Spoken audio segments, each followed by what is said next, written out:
Hello ma, may taong na nagatawag sa imo. Sino naman na? Kita mo busy-busy kulipay. Ano daw? Uyab sang kuya mo.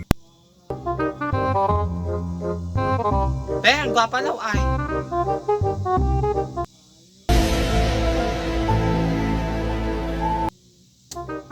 Busy-busy ko di ba?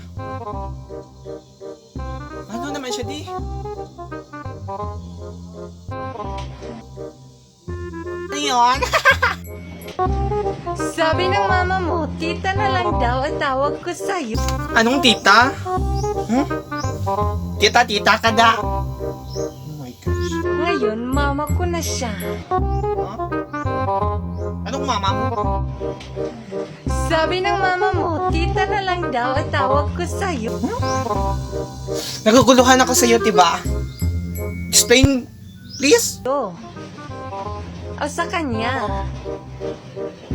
Tapos, ngayon, mama ko na siya. Ang tita mo noon, ngayon. Kaya, pwede na. Naguguluhan ako sa iyo, diba? Explain, please. Anong tito? Tayo magsama kasi accept na tayo nila ng mama mo sa tita ko noon. Ha?